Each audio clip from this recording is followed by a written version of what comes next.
Approved for children, Taiwan's FDA greenlights the Moderna vaccine for under 12s. Defiance in Ukraine, a Russian call to surrender or die in the city of Mariupol is ignored. Sending a message of condemnation, we're at an anti-war protest in Taipei. Plus, Taiwan's temple paintings, how one man has dedicated his life to these works of art.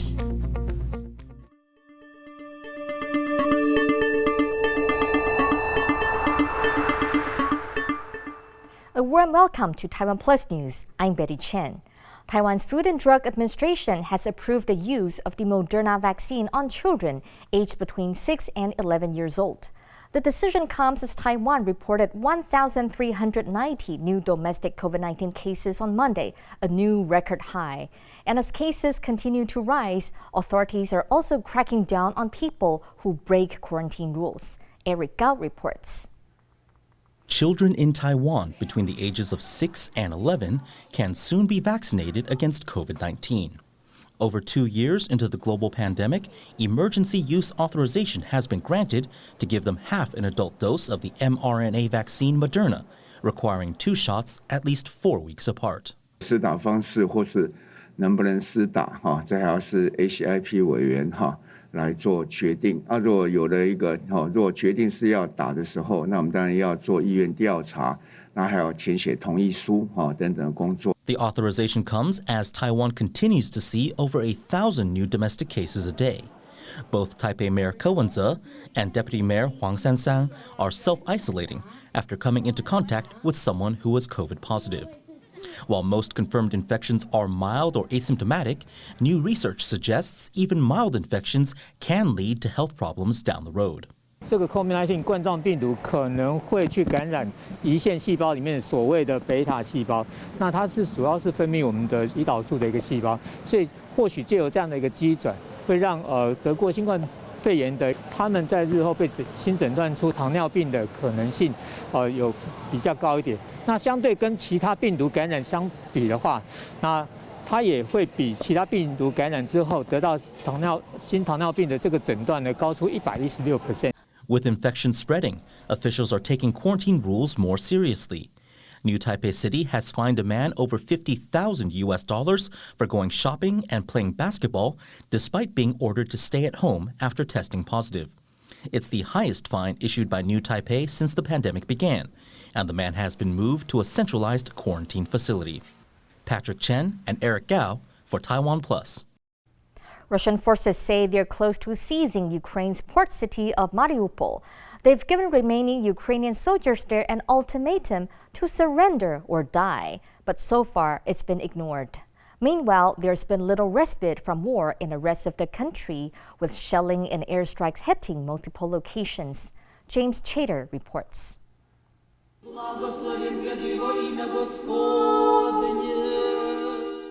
In the shadow of war, Christians in the Ukrainian city of Kramatorsk celebrate Easter Sunday.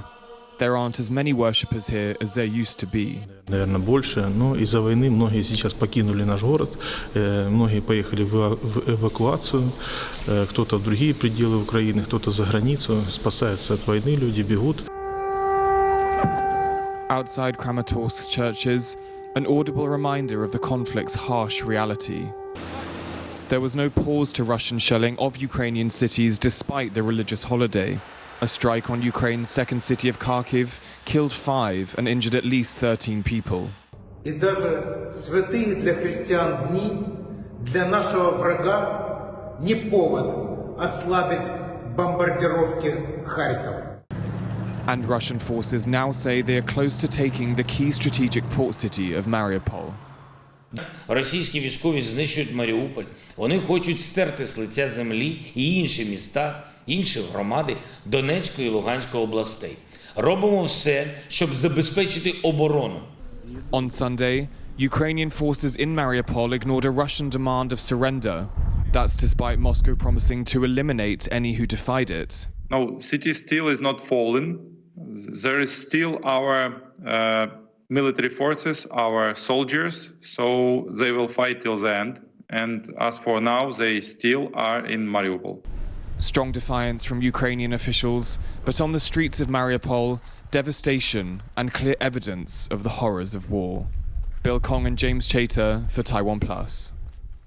When Russia invaded Ukraine, a team of female professionals began documenting and cataloging evidence of atrocities and potential war crimes committed by Russian forces in their country. Named Battalion, meaning Data Battalion, it is an open-source database of photographs, videos, and testimonies that can be used by journalists, governments, and war crime investigators. Our reporter Rick Glauert spoke to one of their founding members, an IT businesswoman who has asked to keep her identity hidden.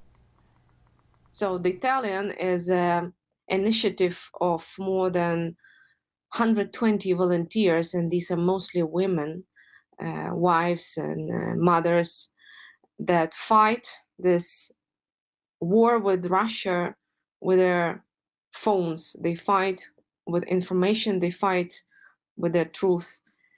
So the Battalion is a database of video and video footages and photos, but mostly videos of war crimes that we have in Ukraine. This is the biggest database today, since we collect information from the day one, and we deliver this well-sorted raw video.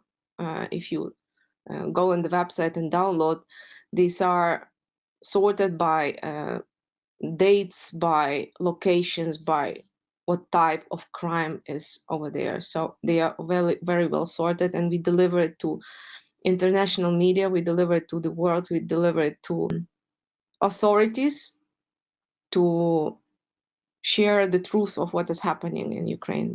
What made you want to start working on this project, documenting what is happening in Ukraine? Yes, usually, historically, war is more for men, though always women and kids suffered from it, and women as well fought with a weapon. But these days, me personally, I don't know how to use weapon. I come from tech company, the IT world, and my strong point was that I knew how digital part works. I knew what to do digitally, not so much offline. This is where I can be the most helpful, because I know how to communicate with world digitally, and I joined with all my team. I have a team of strong people, specialists in this field, and we joined instantly. And we have amazing people among volunteers. These are, in the normal life, successful people in different businesses, and some are in finance, some are lawyers, some are the same as me, as from IT, but all mostly women and mothers who really came together to fight this war the way we can do, because we don't carry weapons. Yeah. How do you think your platform works as a digital solution to misinformation or disinformation campaigns that are now part of warfare in the 21st century? What we've done on purpose, since all of this was happening really so fast, and we felt, and we had this feeling confirmed by having people around the world, that journalists and media, they don't have enough information of what is happening in Ukraine, especially the first period. And that's why the reason we started the initiative to deliver this information. But we made it public on purpose. We made it, we set up the website. If you can see it later, we set up the website, and we set up all major social media platforms like Instagram, Twitter, LinkedIn, Facebook, and recently YouTube. So we can cover a bigger audience, and they can find us easier. As Russia's invasion of Ukraine nears the 2-month mark, here in Taiwan, demonstrators have held a die-in protest calling for an end to the war. Bing Wang reports. Dozens of people stretched out on the ground in Liberty Square in the heart of Taiwan's capital of Taipei. In the background, air sirens to simulate what Ukrainians go through every day. It's the latest protest in Taiwan to condemn the now 54-day-long Russian invasion of Ukraine. Alex Kamenko, a Ukrainian in Taipei, said they organized a protest to draw attention to the Bucha massacre, where 400 Ukrainians were reportedly killed by Russian forces.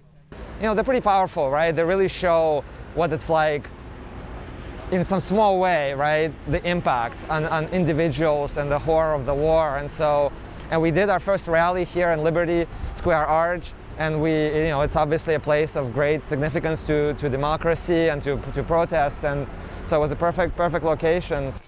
Ukraine accused the Russian military of killing civilians as their troops left Bucha. Moscow rejected these accusations and said the killings were staged and any evidence was fake. I can only describe the mood here as somber. Many Ukrainians at this rally have told stories of the horrors that their families are facing back at home. And you can sense the anger and the frustration and helplessness that many people here are facing, and the reality that they can lose their loved ones at any moment.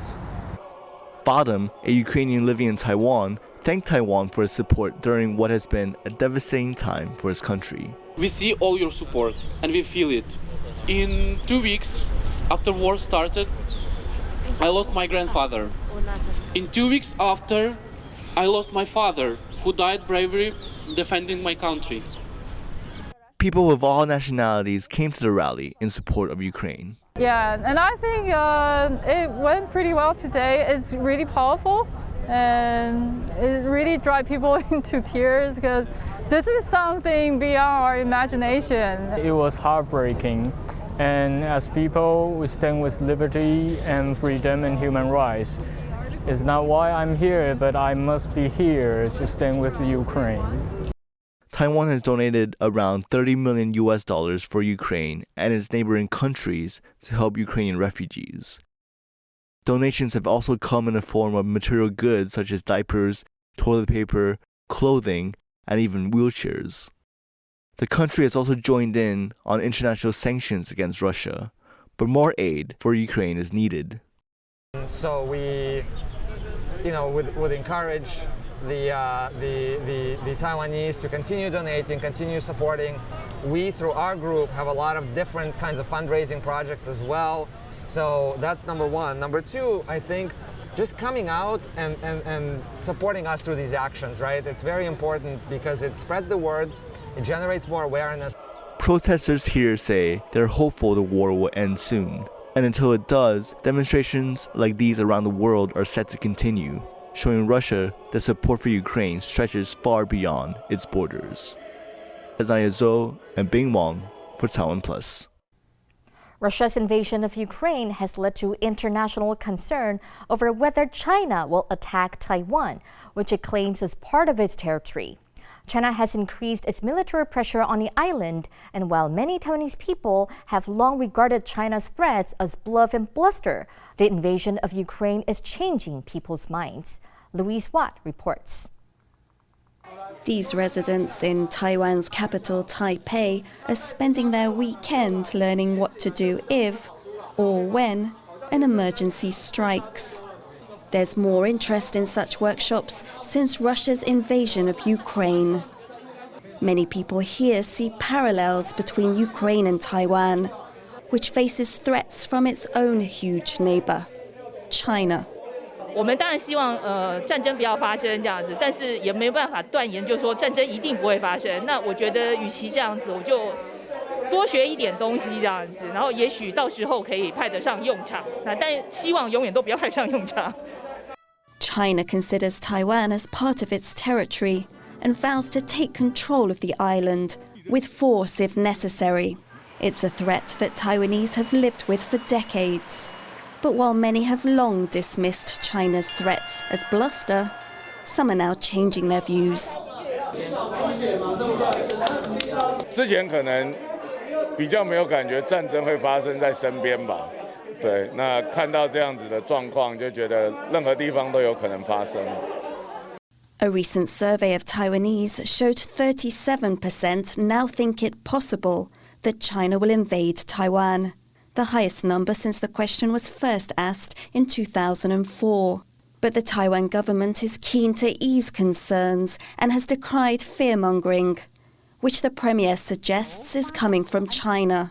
我们掌握各种情况，不容有境外势力或有附和者用不实的假信息要来比附援引，做不当来扰乱民心士气。那台湾不同于乌克兰，我们不但在地缘政治上重要，在地理环境上也有200里的海峡区隔。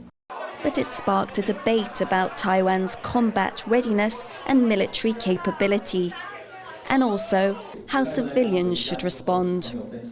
These workshops teaching medical skills are run by Enoch Wu, a former special services soldier and politician. Taiwan's security is dependent on a ready military, but also a very prepared general public. And so while we call for military reform and a higher sense of urgency on behalf of the military, we also expect we're doing all we can to raise the general public's level of readiness and preparation. Wu says one thing Taiwan can do is make sure its many emergency shelters are better prepared. Taiwan has more than 100,000 designated air raid shelters, and actually many of them are underground car parks. This 2-floor car park is meant to shelter more than 5,000 people. But there's not much here that would help if war broke out. No first aid kits, food or water, and not much ventilation. The increase in demand for better preparedness saw Wu's April workshops booked up within 2 hours of going online.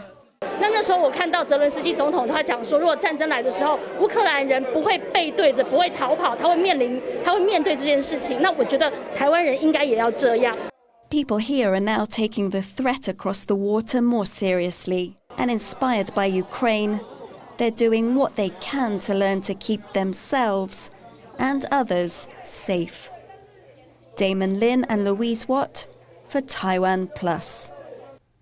North Korea says it has launched a new type of guided missile that can be used to deploy tactical nuclear weapons. Pictures from the country's state media show leader Kim Jong-un laughing and applauding after reportedly watching the launch. South Korea has confirmed the firing of 2 projectiles likely to be short-range missiles.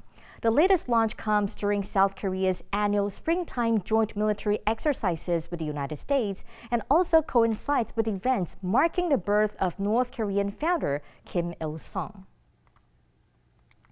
Coming up, Plastic Fantastic, the Filipina fashion designer turning trash into treasure. Back in a moment.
My name is Leo Seawald. In Chinese, 李豪，他们叫我豪哥。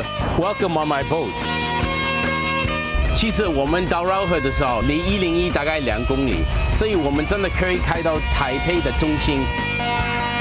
Wow, it's a little past 3 in the morning, and we are at Keelung's fish market. 看起来很开心的那个鱼是什么？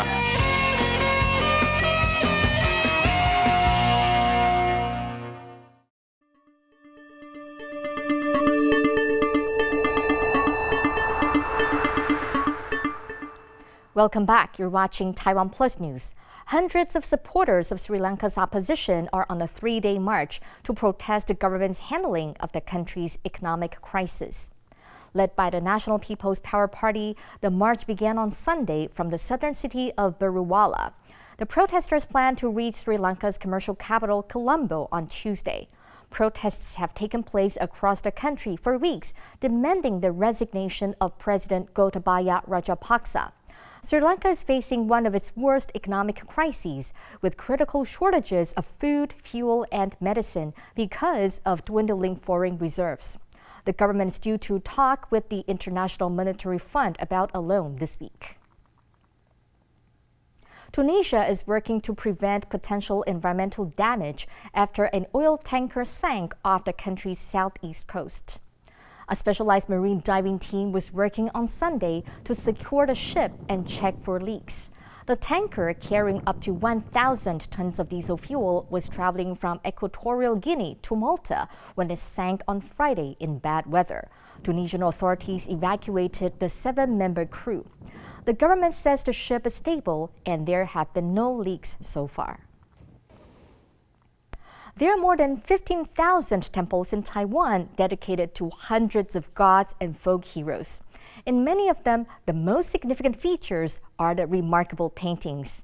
Today, we meet a man who dedicated his life to creating these works of art.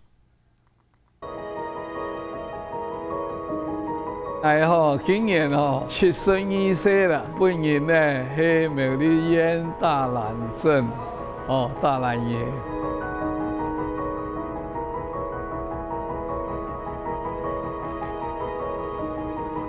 有个机缘呢，是那个俺师傅来从石港来到大兰五龙庙呢，那个采访。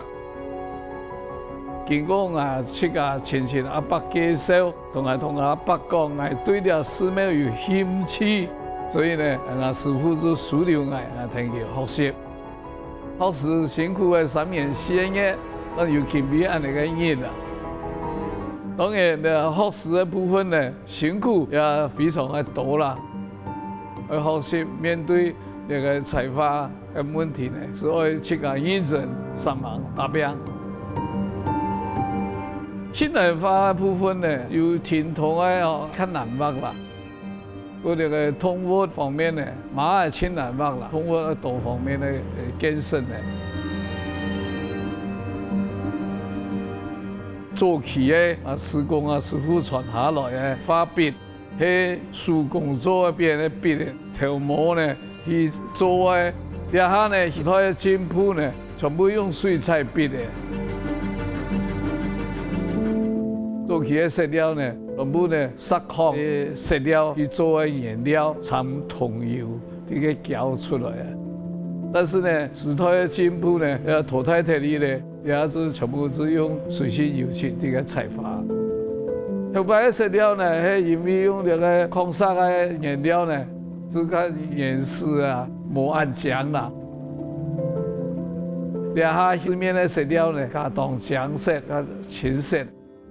我呢兩下呢已經做有52年嘅，做到兩下閒啲啊做採法先呢，將到做到80歲來啊。 現下呢，我哋呢也有中央，也有啲嘅做啲採法，因為我哋有傳承到。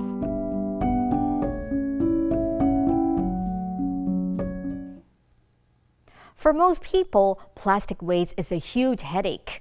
But for one fashion designer in the Philippines, it's an inspiration. Wei Zhonglu has the story. A designer uses her sewing machine to stitch together her latest creation. At first glance, it looks like a black satin dress. But wait a minute, what's that rustling sound? It turns out this isn't satin. The material that Leonora Buenviaje is using in this dress is recycled plastic. Okay, ito yung mga bubble wrap na binabalot sa mga delivery, sa mga ino-order ng mga anak ko. Sayang pa siya, mapapakinabangan pa natin. Ito medyo malapad. Gagawin nating top ng ating black gown, black ball gown. Buenviaje helps her client into the gown. She has been using newspaper, plastic wrappers, and rice sacks as sewing materials for the past 7 years. For her, wearing recycled trash is both economical and fashionable. Mas okay gumamit ng mga recycled materials kasi ang puhunan niya is halos walang puhunan. Ang babayaran lang dito is labor, yung paggawa namin. Mas matibay siya, mas makulay at makakatulong pa sa environment. For Buenviaje, it's not enough to just make the dresses. She wants to stage her own fashion show. The goal is not only to showcase her eye-catching designs, but also to inspire others to join her in creating sustainable clothing out of everyday recycled materials. Wei Zhonglu for TaiwanPlus. A huge pink moon appeared in skies around the world over the weekend. Seen here in Santiago, Chile, the celestial phenomenon is named after an American flower, the pink phlox, which blooms in spring. Its coming marks the New Year and festivals in parts of Southeast Asia, including Thailand, Cambodia, and Myanmar. The pink moon is also celebrated in festivals in parts of India and Sri Lanka. Thanks for watching Taiwan Plus News. I'm Betty Chen. For more stories from Taiwan and around the world, please download the Taiwan Plus app. Stay safe and see you next time.